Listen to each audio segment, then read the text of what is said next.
Hello students, welcome to साबित academy and this is Sunita साबित here. आपके लिए हम लेकर आए हैं क्लास 9 का topic that is acid base and salt. Yes, acid base and salt के बेसिस पे students we have already covered 2 sessions of it, जिसमें फर्स्ट हमने इंट्रोडक्शन देखा कि एसिड बेस एंड सॉल्ट होते क्या हैं, और फिर उसी में हमने आयोनिक कंपाउंड्स के फॉर्मेशंस देखे, डिसोसिएशन भी देखा। Next Arrhenius theory and Arrhenius theory को अच्छे से एक्सप्लेन किया कि भाई अरेनियस ने अपनी theory for acid and base में क्या कहा है, and along with that classifications of acids and base भी देखे हमने, किस तरह strong acid and weak acid, strong base and weak base and alkalis differentiate किए जाते हैं along with acids and bases। तो उसी के under the topic basicity and acidity हम देखेंगे कि भाई basicity of acids and acidity of basis क्या होती है। यस, तो स्टूडेंट कहीं ना कहीं अभी आपको थोड़ा सा ऐसा लग रहा होगा कि भाई बेसिसिटी तो बेस से रिलेटेड होनी चाहिए और एसिडिटी तो एसिड से रिलेटेड होनी चाहिए, क्योंकि उनके नाम ही वैसे सुनाई दे रहे हैं, है ना। यस, बट बिल्कुल भी ऐसा नहीं है स्टूडेंट्स। बेसिसिटी जो है वो एसिड से रिलेटेड है और एसिडिटी जो है वो बेस से रिलेटेड है। बिकॉज यहाँ पे रिलेशन ऐसा क्यों है, बेसिसिटी ऑफ एसिड्स क्यों होती है। ठीक है, सो स्टूडेंट्स, जो एसिड्स होते हैं वो क्या देते हैं, they give H plus ions, okay, on dissociation या फिर डिसॉल्विंग इन वाटर। फाइन, तो H प्लस आयन जो देती है वो क्या है, एक तरह का बेसिक रेडिकल है। तो क्योंकि ये एसिड एक बेसिक रेडिकल दे रहा है, इसीलिए हम उसे कहते हैं बेसिसिटी। एंड बेस जो कि एक OH minus ion that is an acidic radical देता है, इसीलिए हम उसे कहते हैं एसिडिटी ऑफ बेसिस। ठीक है, एक एसिडिक रेडिकल देता है। फाइन, तो एसिडिटी बेस की होती है और बेसिसिटी एसिड्स की होती है। होप सो क्लियर आइडिया आ गया होगा आपको। तो चलिए बेसिसिटी ऑफ एसिड की डेफिनेशन पे फोकस कर लेते हैं एक बार फिर से अच्छे से।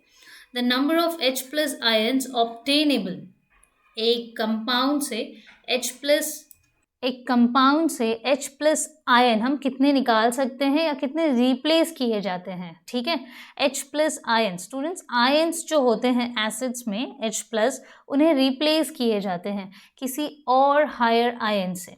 ठीक है, तो रिप्लेस किए जा सकते हैं या फिर हम उस एसिड में से H प्लस आयन्स ऑब्टेन मतलब हासिल कर सकते हैं। ठीक है, वो कब होता है, by dissociation of one molecule of an acid. So that property is said to be basicity. ठीक है, जब एक मॉलिक्यूल ऑफ एसिड डिसोशिएट हो जाता है, दैट मीन्स अलग अलग हो जाता है, H plus H plus basic radical and बाकी मेंबर्स अलग। ठीक है, तो इसको समझते हैं कुछ एग्जाम्पल्स लेके। एसिड्स की अगर बात करें, बेसिसिटी ऑफ एसिड्स, ठीक है, हमने कुछ एसिड्स लिए हैं जैसे HCl, HNO3, H2SO4, H2CO3 that is carbonic acid, H3BO3 that is boric acid, H3PO4 that is phosphoric acid and CH3COOH, ये है एसिटिक एसिड। ओके, इन सारे एसिड्स के नाम बता दिए मैंने आपको, और ये कहीं ना कहीं एग्जाम्पल्स में टेक्स्ट बुक्स में आपको देखने मिलेंगे। तो आई होप आप इन सब के नाम याद रखें अच्छे से। ज़्यादा डिफ़िकल्टी होती है तो कोई भी 4 जो आपको ईजी लगे उन्हें एटलीस्ट याद रखिएगा। ओके, जब कभी भी बेसिसिटी ऑफ एसिड्स की कोई क्वेश्चन आती है, 2 मार्क्स क्वेश्चन अगर आता है, तो 1 mark goes for the explanation obviously with the definition and 1 mark for at least 2 to 3 examples। ठीक है, तो number of H plus ions obtained from one molecule, जैसे अगर बात करें ये HCl की, ओके, HCl में से कितने H plus मिलेंगे हमें, obviously एक ही मिलेगा। ओके, तो यहाँ पे बेसिसिटी ऑफ हाइड्रोक्लोरिक एसिड, ठीक है, बेसिसिटी ऑफ हाइड्रोक्लोरिक एसिड को हम क्या कहेंगे, मोनोबेसिक। क्यों भाई मोनो क्यों कहा है, क्योंकि यहाँ पे बेसिसिटी ऑफ एसिड इज 1। ठीक है, जब कभी भी आपको बेसिसिटी 1 मिलती है तो हम उसे कहते हैं मोनोबेसिक। ठीक है, मोनोबेसिक। नेक्स्ट HNO3, आपको यहाँ पे कितने हाइड्रोजन्स दिख रहे हैं स्टूडेंट्स, 1, तो यहाँ पे भी इसकी एसिडिटी जो होगी 1। Basicity of acids that is particularly here is HNO3 nitric acid की अगर हम बात करें, ये भी मोनोबेसिक है क्योंकि इसकी बेसिसिटी 1 है। ओके, H2SO4, यहाँ पे हमें काउंट क्या दिख रहा है, H2। ओके, यहाँ पे H प्लस डिसोशिएट हो जाएगा 2 times along with SO4 2 minus. Okay, तो यहाँ पे इसकी जो बेसिसिटी आ गई of sulphuric acid, basicity of sulphuric acid is 2, and जब कभी भी आपको बेसिसिटी 2 मिलती है उसे हम कहते हैं डाई बेसिक। डाई मतलब 2, है ना, dibasic acid. Next is H2CO3, that is carbonic acid. यहाँ पे भी स्ट्रेट फॉरवर्ड दिख रहा है भाई, H2 है, यस, तो बेसिसिटी इसकी भी 2 होगी, ये भी डाई बेसिक। यहाँ पे BO3 है, H3BO3, that is boric acid. अब यहाँ पे हमें दिख रहा है काउंट स्टूडेंट्स कि ये H3 है, ठीक है, स्ट्रेट फॉरवर्ड हमने यहाँ पे लिख दिया 3, राइट। तो 3 अगर बेसिसिटी आती है ऑफ एसिड्स की तो हम उसे क्या कहेंगे, ट्राई बेसिक, ठीक है। ये बहुत ही कॉमन डिफ्रेंसिएशन है। अगर एक आता है तो मोनो कहेंगे, अगर 2 बेसिसिटी आती है किसी एसिड की तो हम उसे डाई बेसिक कहेंगे, और 3 अगर आता है तो हम उसे कहेंगे ट्राई बेसिक कंपाउंड्स, ठीक है। Sorry, H3BO3। Next is H3PO4, that is phosphoric acid. यहाँ पे भी हमें दिख रहा है कि मैम काउंट H3 है, यस, तो आप यहाँ पे भी H3 लिख सकते हो, यस। बट स्टूडेंट्स यहाँ पे फोकस करिएगा, CH3COOH, ये है acetic acid, yes, acetic acid. Students, आप जिस तरह अभी तक हमने देखा कि किस तरह टोटल नंबर ऑफ हाइड्रोजन्स हम देखते हैं और फिर उन्हीं को हम उसकी बेसिसिटी समझ लेते हैं, यस। तो यहाँ पे आपको ये लग रहा होगा कि ये जो हाइड्रोजन है 3, ये और ये 1, दैट मीन्स ओवरऑल यहाँ पे हाइड्रोजन कितने आ जाएंगे, 4, है ना। ऐसा कहीं किसी बच्चों को ऐसा भी लगा होगा कि ओवरऑल यहाँ पे 4 हाइड्रोजन है तो टेट्रा बेसिक होगा, यस, बट ऐसा नहीं है स्टूडेंट्स। ये ओवरऑल कंपाउंड को I will write it here, C H जो कार्बन है, central carbon, I am talking about this carbon, ये जो सेंट्रल कार्बन है ये 3 हाइड्रोजन से डायरेक्टली अटैच्ड है, फिर नेक्स्ट अटैच्ड है C से, और ये डबली बॉन्डेड O से अटैच होता है, और single bonded O, and then this single bonded H। ये है overall structure of acetic acid, ठीक है भाई। इसका नाम क्या है, एसिटिक एसिड, ये इसका नाम है, यस। अब यहाँ पे अगर हम देखें तो हाइड्रोजन्स हमें लगेंगे कि मैम ये 1 2 एंड ये 3 प्लस दिस 1 4, तो ओवरऑल 4 हाइड्रोजन्स हैं जो कि डिसोशिएट होते होंगे। बट स्टूडेंट्स ऐसा नहीं है, 4 हाइड्रोजन्स डिसोशिएट नहीं होते। यहाँ पे सिर्फ और सिर्फ एक ही हाइड्रोजन डिसोशिएट होता है, वो भी कौन सा है, only this one, okay, only this one. Why so students, ये जो हाइड्रोजन्स है, इतना अभी फिलहाल अकॉर्डिंग टू क्लास 9 स्टूडेंट्स हम इतना समझ सकते हैं कि ये जो हाइड्रोजन्स हैं ये कार्बन से बहुत प्यार करते हैं और कार्बन भी इनसे बहुत प्यार करता है। दैट मीन्स उनके बीच में जो बॉन्डिंग है वो बहुत ही अच्छी है, okay, age of like mama और बच्चे में होता है, यस। तो वो दूर नहीं रह सकते ना, एक दिन थोड़ा मम्मी कहीं चली गई ना बाहर तो हमें हमारी चीज़ें ही नहीं मिलती, यस। तो ऐसा ही होता है, ऐसा ही रिलेशन है कार्बन एंड हाइड्रोजन के बीच में, फाइन। तो वो तो दूर नहीं हो सकते, बट ऑक्सीजन और हाइड्रोजन के बीच में ना इतना कोई खासा स्ट्रॉन्ग रिलेशन नहीं होता, फाइन। तो ऑक्सीजन कहता है कि भाई ये दूर हो जा मुझसे, मेरी नज़रों से दूर हो जा, तो ये जो है H डिसोशिएट हो जाता है प्लस बन के, और I write once again neatly,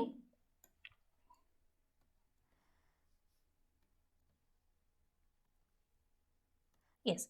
तो ये H प्लस बन के निकल जाता है इस कंपाउंड से, और बाकी जो बचे वो सारे हो जाते हैं कार्बोक्सिलेट आयन, मतलब O के ऊपर आ जाता है माइनस चार्ज और H पे आ जाता है प्लस चार्ज, ठीक है। तो कार्बोक्सिलिक एसिड की जो बेसिसिटी होगी वो होगी 1, दैट इज मोनो, ठीक है, मोनो बेसिक कंपाउंड होगा। तो hope so students I have tried my level best कि मैं आपको सारे एग्जाम्पल्स अच्छे से समझा सकूँ, and I have tried it as well. फिर भी आपको नहीं आया होगा तो you can just go through this video once again and you will definitely understand it. कोई रॉकेट साइंस नहीं है स्टूडेंट्स, अब सभी बच्चों को अच्छे से समझ में आ सकता है, and I have gone very slow for you. Next is acidity of basis. Okay, acidity of basis की बात करें अगर, तो एसिडिटी ऑफ बेसिस में क्या होगा, जो हमने बेसिसिटी ऑफ एसिड्स में देखी वैसा ही सब कुछ, बट यहाँ पे जो मेंबर होगा वो सिर्फ और सिर्फ अलग होगा, that is OH minus ion, that is acidic radical. Okay, तो यहाँ पे जितने भी OH माइनस आयन्स होंगे, एक कंपाउंड में से हमें जितने OH माइनस मिलेंगे उसी के बेसिस पे हम कंपाउंड्स की एसिडिटी पता कर सकते हैं। ओके, आई एम रिपीटिंग, एक बेस, ठीक है, एक बेस में कितने OH मॉलिक्यूल्स, एक बेस से कितने OH मॉलिक्यूल्स हम डिसोशिएट कर सकते हैं, उसी के बेसिस पे हमें क्या पता चलेगी, एसिडिटी पता चलेगी, किसकी, of a base. Okay fine, तो चलिए शुरू करते हैं। NaOH, this is sodium hydroxide. Yes, अब NaOH को डिसोशिएट करते हुए कैसे लिखेंगे, Na plus and OH minus. तो यहाँ पे कितना डिसोशिएशन हुआ OH माइनस, सिर्फ और सिर्फ एक। तो जब कभी भी एसिडिटी ऑफ अ बेस, ठीक है, एसिडिटी ऑफ बेस हमें 1 मिलती है, उसे हम कहते हैं मोनो एसिडिक। ठीक है, मोनो एसिडिक। कितने एसिडिक रेडिकल्स मिले हमें, OH माइनस एक मिला, तो उसे हम कहेंगे mono acidic. Yes, similarly KOH is potassium hydroxide, यहाँ पे भी हमें एक ही मिलेगा, दिख रहा है हमें, यस, स्ट्रेट फॉरवर्ड दिख रहा है। Next is calcium hydroxide. Calcium hydroxide यहाँ पे Ca2 plus and OH minus twice हो जाता है, ये इस तरह डिसोशिएट हो जाते हैं। ठीक है, तो यहाँ पे हमें क्या मिला, OH कितने मिले, OH 2 मिले, तो ये क्या हो जाएगा, डाई। ठीक है, I am not writing the whole thing, मैंने सिर्फ इनिशियल वर्ड लिख दिया, that is diacidic. Next is sorry, barium hydroxide. Barium hydroxide, barium again इसकी वैलेंसी 2 है, दैट मीन्स Ba2 प्लस हो जाएगा और OH जो कि है वो 2 टाइम्स माइनस हो जाएगी।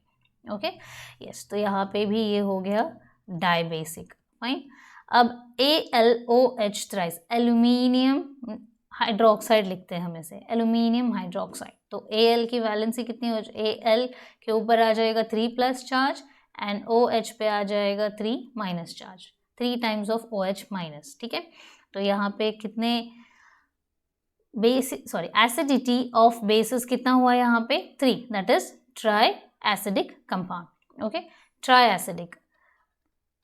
अगर हम बात करेंगे acidity of a base, that is AlOH thrice, जिसे हम एल्यूमिनियम हाइड्रोक्साइड कहते हैं, तो उसकी एसिडिटी होती है 3।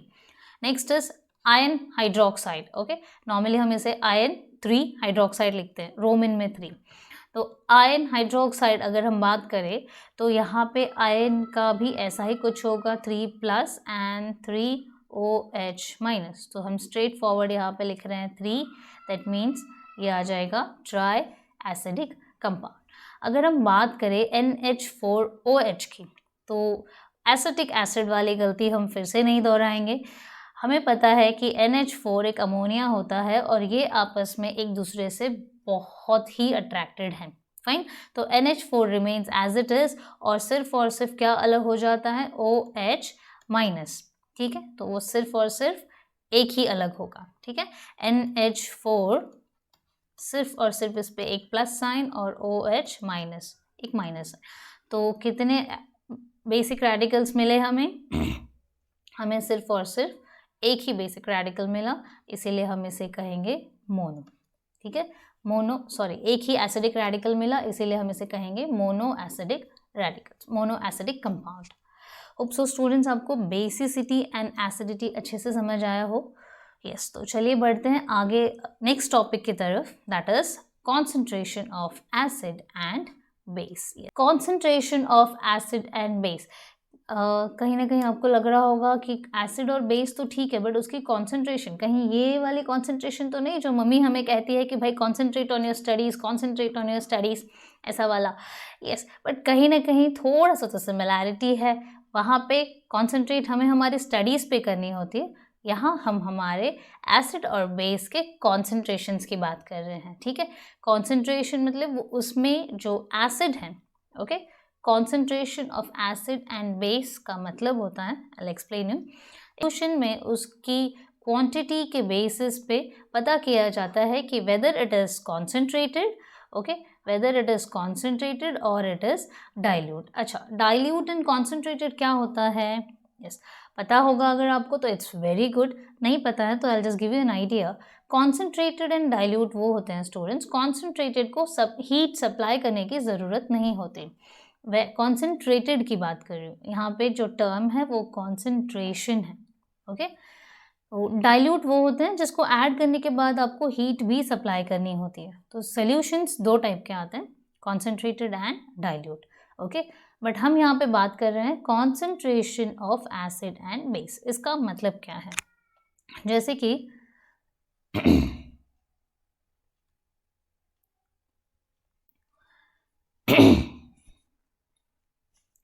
हमने यहाँ पे दो बीकर ले लिए, एक बीकर ए एंड दूसरा बीकर बी। यस स्टूडेंट्स, तो दो बीकर लेने के बाद हमने क्या किया, we just added some amount of solute into it, ठीक है, सॉल्वेंट, एक्सट्रीमली सॉरी, हमने कुछ सॉल्वेंट ऐड कर दिए। सॉल्वेंट क्या है यहाँ पे? वाटर, ठीक है। एक बीकर ए एंड बी में हम क्या लेंगे? कुछ सॉल्वेंट लेंगे। यस, सॉल्वेंट क्या होगा यहाँ पे स्टूडेंट्स? यहाँ पे सॉल्वेंट होगा water, okay. Water as a solvent लेने के बाद हमने बीकर ए में कुछ अमाउंट ऑफ सॉल्यूट ऐड की, ठीक है। वो सॉल्यूट जो है बीकर ए में 20 ml होगी और बीकर बी में 50 ml। तो देख सकते हैं आप कि बीकर ए और बी में डिफरेंसेस है। अब क्योंकि बीकर ए में, ओके, सॉल्यूट का कॉन्सेंट्रेशन जो है वो 20 ml है, तो आप देख सकते हैं कि उसे क्या कहा जाता है? उसे डाइल्यूटेड कहा जाता है, ठीक है। और वेयर एज बीकर बी की अगर हम बात करें, उसमें जो सॉल्यूट है वो 50 ml है एज कंपेयर टू ए। जो अमाउंट ऑफ सॉल्यूट है वो कहीं ना कहीं ए से ज़्यादा है, इसीलिए उस सोल्यूशन को हम कहते हैं कॉन्सेंट्रेटेड सोल्यूशन, ओके। तो कॉन्सेंट्रेटेड और डाइल्यूट में डिफरेंस समझ में आया आपको? जहाँ पे ज़्यादा अमाउंट ऑफ कॉन्सेंट्रेटेड सोल्यूशन वो होगा जिसमें ज़्यादा अमाउंट ऑफ सॉल्यूट प्रेजेंट है, और डाइल्यूट वो होगा जिसमें कम अमाउंट ऑफ सॉल्यूट प्रेजेंट है। और जैसे मैंने आपको पहले कहा था कि सोल्यूशन जो कॉन्सेंट्रेटेड एंड डाइल्यूट होती है, कॉन्सेंट्रेटेड में हीट सप्लाई करने की ज़रूरत नहीं पड़ती, even that is also accepted, okay. तो सॉल्यूशन जो है, जो सोल्यूशन है वो किससे बनता है स्टूडेंट्स? सॉल्वेंट प्लस सॉल्यूट, है ना, सॉल्वेंट प्लस सॉल्यूट से बनता है। यस, तो यहाँ पे जो सॉल्वेंट है वो हमने वाटर लिया था, फाइन, और जो सॉल्यूट है वो कोई भी एक एसिड या बेस कंसिडर कर सकते हैं, फाइन। जैसे कि हम लेमन जूस बनाते हैं तो लेमन जूस वहाँ पे एक एसिड मेंबर हो गया। लेमन जूस बनाते तो क्या करते हैं, एक लेमन को स्क्वीज़ करके शायद 2-3 चम्मच जूस निकलता है, उसको हम ऐड करते हैं ग्लास फुल ऑफ वाटर से, yes.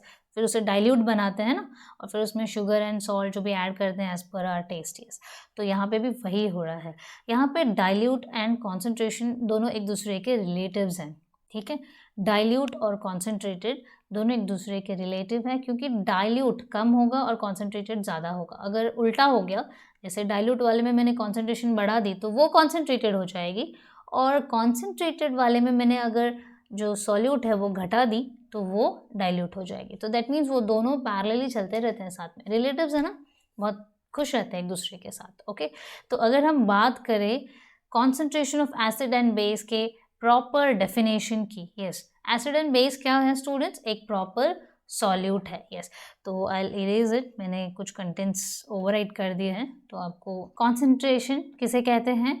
The proportion of a solute in a solution, ठीक है। The proportion of a solute in a solution is called the concentration of the solute in the solution, ठीक है। proportion that is solvent plus solute की जो proportion होगी एक solution में, उसे हम कहते हैं, उसमें जितना भी हो, जैसे अभी यहाँ पे बीकर ए के एग्जाम्पल को ले तो 100:20 था, that means 10:2, that means क्या, 2 1s are 2 5s are, that means 5:1 जो proportion मिला, ठीक है, जो रेशियो मिला हमें 5:1 का मिला, that means 5 times of solvent था और 1 time of solute, है ना। तो ये जो प्रपोर्शन है ये एक तरह का कॉन्सेंट्रेशन होता है एक सोल्यूशन का। अगर हम बात करें कॉन्सेंट्रेशन ऑफ सॉल्यूट की तो वो 1 होगा, और अगर हम बात करें कॉन्सेंट्रेशन ऑफ सॉल्वेंट की तो वो होगी 5। फाइन स्टूडेंट्स, तो concentration of acid and base की जो बेसिक मीनिंग है वो समझ में आ गई आपको। यस, तो concentration of acid and base students इसको ठीक है पता तो कर लिया भाई। कोई भी चीज़ जब हम मार्केट में जाते हैं, जैसे सब्जी लेने या फ्रूट्स लेने या दूध लेने ऐसा कुछ, तो हम हमेशा कुछ एक मेजरिंग यूनिट रखते हैं ना। जैसे मम्मी कहते हैं कि भाई 2 किलो आलू ले आना, ठीक है, या 1 लीटर दूध ले आना, फाइन, 2 किलो चीनी ले आना, 1 किलो प्याज ले आना, आधा किलो टमाटर ले आना, ऐसे। तो कुछ तो एक मेजरिंग यूनिट होता है जिससे हम मेजर करते हैं और हमें पता चलता है कि भाई इतने मेजर के लिए इतना अमाउंट है। यस, तो similarly concentration of acid and base में भी एक मेजरिंग यूनिट है, ठीक है। भाई कितनी एसिड प्रेजेंट है एक सोल्यूशन में और कितना बेस प्रेजेंट है एक सोल्यूशन में, उसे भी तो मेजर करना ज़रूरी है ना? पता कैसे चलेगा। यस, तो 2 यूनिट्स हैं इसके। यस, बहुत ही फेमस पर्सनालिटी है, तो 2 यूनिट्स है इसकी। तो फर्स्ट यूनिट तो ये है कि ग्राम्स पर लीटर, इसको हम ऐसे लिखते हैं G/L। ओके, अब ग्राम पर लीटर जो जो मेजरिंग यूनिट है वो कैसे मिला। सबसे पहले ग्राम्स किस लिए, that is for mass of solute, ठीक है। सॉल्यूट की जो भी मास होगी उसे हम ग्राम्स में बताते हैं। और लीटर किस लिए होगा स्टूडेंट्स, ऑब्वियसली यस, गैस तो कर ही लिया होगा आप लोगों ने। I know that you students are very smart. Solution के लिए, ओके, ग्राम्स किसकी, भाई हम क्या कर रहे हैं, कॉन्सेंट्रेशन ऑफ सॉल्यूट निकाल रहे हैं ना, चाहे वो एसिड हो या बेस हो। तो जब हम कॉन्सेंट्रेशन ऑफ सॉल्यूट निकाल रहे हैं तो मास किसकी होगी, सॉल्यूट की मास होगी। Okay, mass of solute, grams में जो ग्राम्स पर लीटर की जो G वैल्यू है वो मास ऑफ सॉल्यूट की होती है, और L जो है वो सोल्यूशन इन लीटर्स डिफाइन किया जाता है। That means mass of solute in grams is dissociated in 1 liter of a solution। Okay, तो अगला यूनिट समझते हैं स्टूडेंट्स। सेकेंड यूनिट जो है उसका नाम है मोलैरिटी। उसका नाम है, जैसे कोई ग्राम्स पर लीटर वगैरह ऐसा नहीं है, उसे हम मोलैरिटी कह के पुकारते हैं। बहुत ही क्यूट सा नाम है उसका, मोलैरिटी। यस, कैपिटल M से डिनोट करते हैं। तो मोलैरिटी कैसे दी गई भाई, मोलैरिटी जो है number of moles of solute. भाई सॉल्यूट की बात हो रही है ना, तो उसको तो हम छोड़ ही नहीं सकते, नंबर ऑफ मोल्स। यस, अब ये मोल क्या है। यस, मोल स्टूडेंट्स एक तरह का मेजरिंग यूनिट ही है केमिस्ट्री में। ओके, केमिकल के मेजरमेंट्स के लिए हम यूज़ करते हैं नंबर ऑफ मोल्स, और ये सॉल्यूट के लिए यूज़ किया गया है number of moles of the solute dissolved in 1 litre of solution. तो इसको भी हम ऐसे लिख सकते हैं, moles per litre, that is equal to molarity. Okay, that is equal to molarity, number of moles या फिर मोल्स पर लीटर। ठीक है, जैसे यहाँ पे ग्राम्स पर लीटर कहा ना, समझने के लिए मोल्स पर लीटर भी लिख सकते हैं। यस, तो स्टूडेंट्स आई वुड इंसिस्ट कि concentration of acid and base हमने समझ तो ली, बट इसको इम्प्लीमेंट भी करके देखते हैं, सो दैट कि implementation and concept understanding will give us a better idea about how come concentration of acid and base is calculated. Yes, तो ये एक ओवरऑल टेबल है। यस, ये इस ओवरऑल टेबल में सबसे पहले आप कॉलम्स देखेंगे, सॉल्यूट, फिर उस सॉल्यूट की क्वांटिटी, और फिर सॉल्यूट की क्वांटिटी बट कितने वॉल्यूम ऑफ सोल्यूशन में, वो section, and then concentration of the solution. भाई सबसे पहला तो सॉल्यूट, वो कितने क्वांटिटी में प्रेजेंट है, दूसरा नेक्स्ट कितने लीटर में, लीटर ऑफ सोल्यूशन है ना, वॉल्यूम यानी लीटर ऑफ सोल्यूशन। थर्ड आ जाता है भाई सोल्यूशन में कॉन्सेंट्रेशन कितना है, सोल्यूशन का कॉन्सेंट्रेशन कितना है। ओके, यस, तो हम क्या करेंगे, इसे 1 बाय 1 कैलकुलेट करेंगे। यस, तो सबसे पहले मैंने जो सेक्शन लिया है वो है सॉल्यूट। ठीक है, इसको मैंने 4 सेक्शंस में डिवाइड कर दिए हैं। हम इसको 1 बाय 1 करके देखेंगे। यस, ओवरऑल एक साथ देखेंगे तो थोड़ा बहुत मेसी लगेगा, so that's the reason I have splitted it into 4 sections. तो सबसे पहले अगर हम बात करें सॉल्यूट की, अगेन इसमें सब कॉलम्स हैं, that is A, B and C। A column क्या है? ए कॉलम में सबके नाम हैं, जितने भी एसिड्स होंगे उन सबके, एसिड या बेस, क्योंकि हम दोनों की बात कर रहे हैं।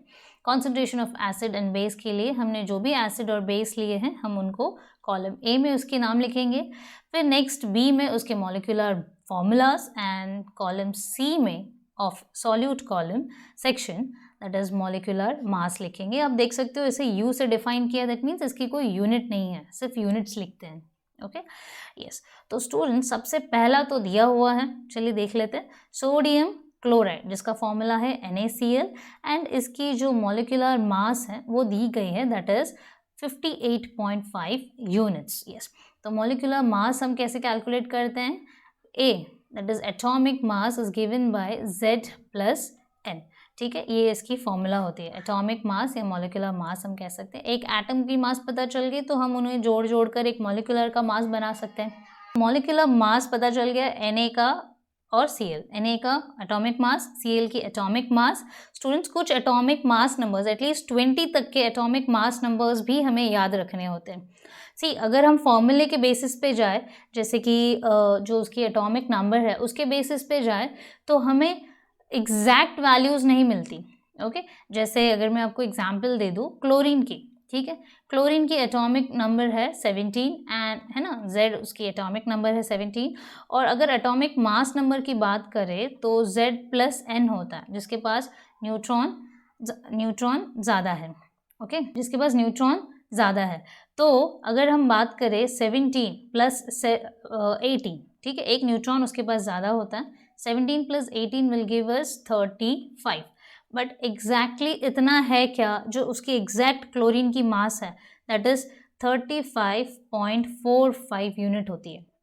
ओके, तो that's what I am saying students कि कुछ एटॉमिक मासेस हमें हमेशा याद रखनी होती है। यस, फॉर्मूले के बेसिस पे जो मिलेगा हमें दैट इज 35। आपने देखा कि वो 4 5 है। ओके, तो 4 5 को हम फॉर्मूले के टाइम पे नेग्लेक्ट कर देते हैं, बट जब कोई कैलकुलेशन की बात होती है, जब कहीं पे कॉन्सेंट्रेशन की बात आ रही है, तो we have to fix it out a proper mass. Okay, proper molecular mass. Yes, तो क्लोरीन की हमने यहाँ पे मॉलिक्यूलर मास देख ली कि 35.45 होती है अप्रॉक्सीमेटली। सॉरी, अप्रॉक्सीमेटली नहीं कहते हम इसे, एग्जैक्टली कहते हैं 35.45। और अगर हम बात करें हाइड्रोजन की, हाइड्रोजन की एटॉमिक मास है 1। Okay, atomic mass is 1। तो क्लोरीन की जिसकी 35.45 है और हाइड्रोजन की 1। सिमिलरली या ये हो गया हमारा सेकेंड का कैलकुलेशन। यस भाई, एग्जाम्पल देखते देखते सेकेंड की कैलकुलेशन भी हो गई। HCl हमने मॉलिक्यूलर फॉर्मूला देखी, तो उसकी मॉलिक्यूलर फॉर्मूला के बेसिस पे उसका नाम क्या होगा? Hydrochloric acid. Okay, hydrochloric acid. Hydrochloric acid तो उसका नाम हो गया, मॉलिक्यूलर फॉर्मूला HCl। अब अगर हम मॉलिक्यूलर मास की बात करें तो वो हमने कैलकुलेट कर ली। H की है 1 और Cl की है 35.45। अगर इन दोनों को ऐड कर दे तो हमें मॉलिक्यूलर मास मिलता है 36.45 units. So the formulas answer will be 36.45 molecular mass unit. Okay, next third one, that is a base. This is also said as sodium hydroxide. Sodium hydroxide. Okay, sodium hydroxide NaOH। अब इसकी molecular mass कैसे calculate करें? NaOH है students, तो हम इन सब के atoms को देख लेते हैं। तो इसमें क्या क्या है? Na की एटॉमिक मास होगी, O की एटॉमिक मास होगी और H की भी एक एटॉमिक मास होगी। ओके, तो Na की एटॉमिक मास 23 प्लस ऑक्सीजन की 16 प्लस हाइड्रोजन की 1। ओके, Na का अगर मैं आपको अच्छे से बता दूँ यहाँ पे, तो जिस तरह यहाँ कैलकुलेट किया स्टूडेंट्स, Na का एटॉमिक नंबर है 11। तो 11 electrons plus 11 neutrons plus 11 electrons हैं तो 11 प्रोटॉन्स होते हैं, और जितने प्रोटॉन्स उतने न्यूट्रॉन्स होते हैं, बट कुछ केसेस में अलग होते हैं। जैसे कि सोडियम में 11 प्रोटॉन्स तो हैं बट यहाँ पे 12 न्यूट्रॉन्स हैं। किस लिए? क्योंकि उनकी एटॉमिक मास ज़्यादा है, तो इस वजह से 11 plus 12 gives us 23 as the atomic mass of sodium. Okay. तो 23 प्लस 16 प्लस 1 हमें क्या देगा, कितने होंगे स्टूडेंट्स, या 40 यूनिट्स, 40 यूनिट्स। तो मॉलिक्यूलर मास ऑफ NaOH हमें मिल गया 40 यूनिट्स। तो देखा हमने सोडियम क्लोराइड की किस तरह मॉलिक्यूलर फॉर्मूला है NaCl और इसकी मॉलिक्यूलर मास 58.5 यूनिट्स दी हुई थी। सेकेंड क्वेश्चन था कि HCl जो कि मॉलिक्यूलर फॉर्मूला है, इसका नाम होगा हाइड्रोक्लोरिक एसिड और इसकी मॉलिक्यूलर मास हमने फाइंड आउट की, that is 36.45 units. Third example था एक बेस दैट इज NaOH, उसकी मॉलिक्यूलर फॉर्मूला दी गई थी और हमने इसका नाम लिखा सोडियम हाइड्रोक्साइड, जो कि इसका नाम है। यस, तो सोडियम हाइड्रोक्साइड, इसकी मॉलिक्यूलर फॉर्मूला NaOH और इसकी जो मॉलिक्यूलर मास है वो हमने फाइंड आउट की with the help of atomic mass numbers of sodium plus oxygen plus hydrogen. तो इसकी रिजल्टेंट वैल्यू हमें मिल गई 40 यूनिट्स। यस, तो 40 यूनिट्स हमें मिल गया भाई। सॉल्यूट का पूरा कैलकुलेशंस हो गया, तो हम यहाँ पे लिख लेते हैं, नाम नहीं लिख रही हूँ मैं, स्पेस कंस्ट्रेंट। तो ये हो गया 36.5 यूनिट्स और ये हो गया 40 यूनिट्स। अब नेक्स्ट सेक्शन पे स्विच ऑन करते हैं, that is quantity of solutes. हमने देख ली कि भाई सॉल्यूट जो है उसके मॉलिक्यूलर फॉर्मूले, मॉलिक्यूलर मास, अब उसकी क्वांटिटी। यस, तो क्वांटिटी में दो सेक्शंस हैं। क्वांटिटी हम दो में, जैसे अब पहले हमने देखा कि किस तरह कॉन्सेंट्रेशन ऑफ सॉल्यूट को मेजर कर सकते हैं, दो तरीके से। सबसे पहला तो है ग्राम्स और फिर दूसरा है मोल, है ना। ग्राम और मोल निकाल लिया तो फिर हम लीटर, जो कि सोल्यूशन होगी, वॉल्यूम की सोल्यूशन, ओके, सोल्यूशन की वॉल्यूम, हमने ग्राम्स एंड मोल देख लिया, ठीक है। ग्राम्स और मोल मिल गया तो फिर भाई जो सोल्यूशन की वॉल्यूम होगी वो तो लीटर्स में डिफाइंड होगी, है ना। फिर उसके बेसिस पे हम ग्राम पर लीटर भी निकाल सकते हैं कॉन्सेंट्रेशन ऑफ सॉल्यूट, ओके। तो यहाँ पे ग्राम्स अगर कैलकुलेट करना हो तो सबसे पहले जो सोडियम क्लोराइड का है उसका ग्राम तो ऑलरेडी दिया हुआ है 117 ग्राम्स, और E section that is quantity of solute में जो ई सेक्शन है वो कैलकुलेट करने के लिए we need D upon C। तो C तो हमें पता है जो कि मॉलिक्यूलर मास है ना। जो भी यूनिट, जो भी एसिड्स एंड बेसिस दिए गए हैं उनके मॉलिक्यूलर मासेस मिल गए। और फिर D तो ग्राम्स में है, ओके, फर्स्ट वाले का दिया हुआ है। तो फर्स्ट दैट इज NaCl का जो E है, ठीक है, व्हाट इज दैट, मोल, ठीक है, हमें मोल निकालना है। तो वो कैसे पता चला, D। तो D क्या है सोडियम क्लोराइड के लिए, 117 अपॉन 58.5 यूनिट्स। तो इसका आंसर हमें मिल गया 2 मोल, डिवाइड करके 1 2, ठीक है।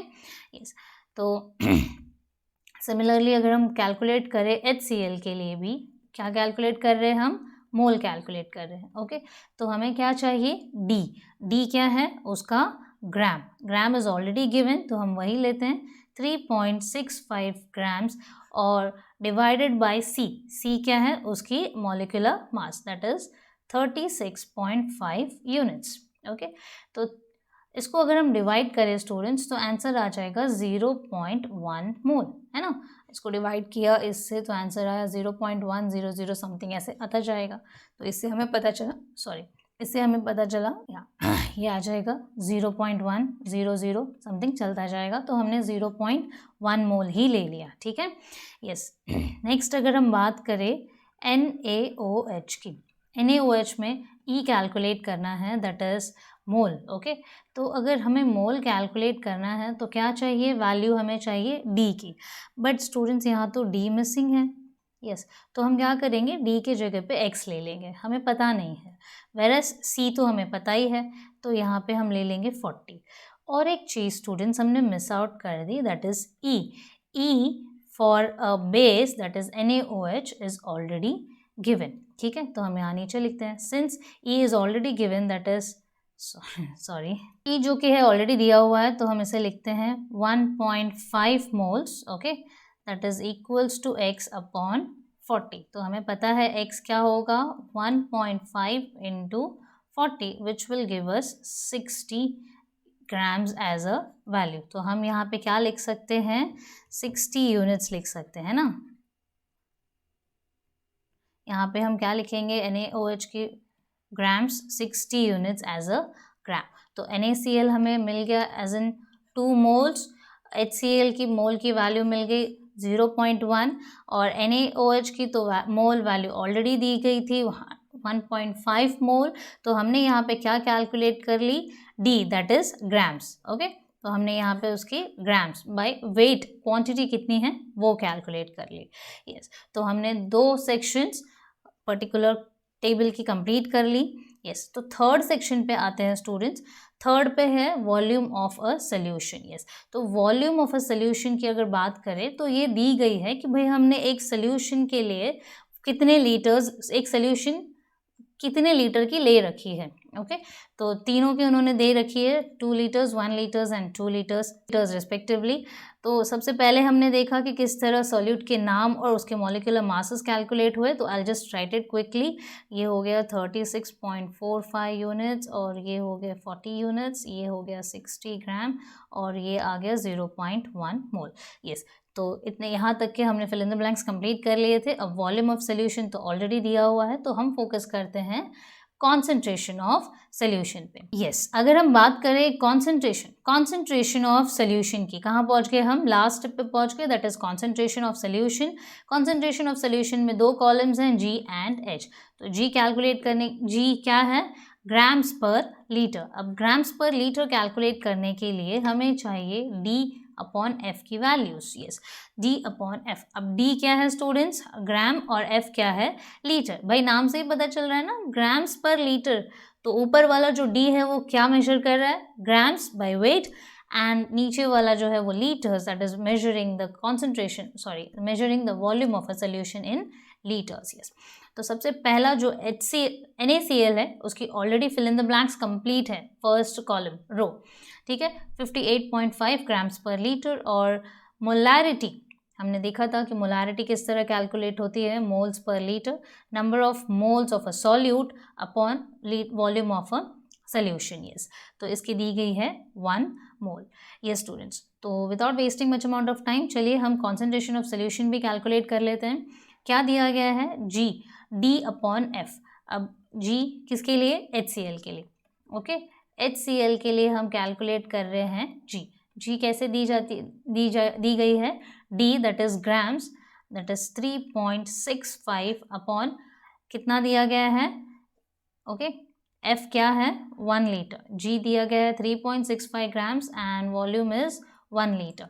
तो 3.65 अपॉन 1 क्या होगा स्टूडेंट्स, यस 3.65 ग्राम्स पर लीटर। यस, तो आंसर लिख देते हैं हम यहाँ पे 3.65 ग्राम्स पर लीटर। यस, नेक्स्ट मोल बाद में कैलकुलेट करेंगे, मोलैरिटी पहले हम ग्राम्स पर लीटर देख लेते हैं। NaOH का भी, यस NaOH की अगर हम बात करें तो ये हो गया ग्राम, ओके, और ये हो गया लीटर। तो स्टूडेंट्स दिख रहा है 60 डिवाइड बाय 2 क्या होगा, 30 ग्राम पर लीटर। तो यस, यहाँ आंसर आ गया 30 ग्राम पर लीटर। यस, अब अगर हम बात करें the next unit that is molarity की, मोलैरिटी के लिए कहा है कि भाई E अपॉन F चाहिए। F तो हमें पता ही है, फिक्स्ड है। अब E की वैल्यूज क्या है, E है यहाँ पे 2 moles. Okay, I will change the colour of ink so that confusions नहीं। अगर हम H कैलकुलेट करने की बात करें तो H का फॉर्मूला है E अपॉन F की। यस, तो E क्या है यहाँ पे 2 मोल्स, तो 2 अपॉन 2 क्या मिला हमें, आंसर मिला, और NaCl 1 मिला। अब यहाँ पे आंसर है E की वैल्यू है 0.1 अपॉन 1। तो स्टूडेंट्स 0.1 अपॉन 1 क्या होगा, 0.1 अपॉन 1 क्या होगा, 0.1 होगा। यस, तो ये आंसर आ जाएगा 0.1 मोलैरिटी। यस, अब अगर हम बात करें E that is 1.5 mole upon F that is 2 liter. Okay, that is 2 liter. 1.5 divided by 1.5 divided by 2 क्या होगा, 0.75. Yes, तो the answer is 0.75 molarity. Yes students, तो hope so आपको थोड़ा सा मिस हो गया है, बट यहाँ पे मैंने आपको हर एक कैलकुलेशंस कैलकुलेट करके बताई है कि भाई कहाँ पे क्या डिवाइड हो रहा है, मल्टीप्लाई हो रहा है एंड सो ऑन। यस, तो with this we have completed that how to calculate the concentration of an acid and base with respect to grams per liter and molarity, that is moles per liter. Okay, yes, so with this we complete with concentration of acid and base topic. Yes, तो students आप सबको अच्छे से समझ आया हो, ये हमारे एक्सपेक्टेशंस हैं। अगर फिर भी कोई डाउट्स हैं तो you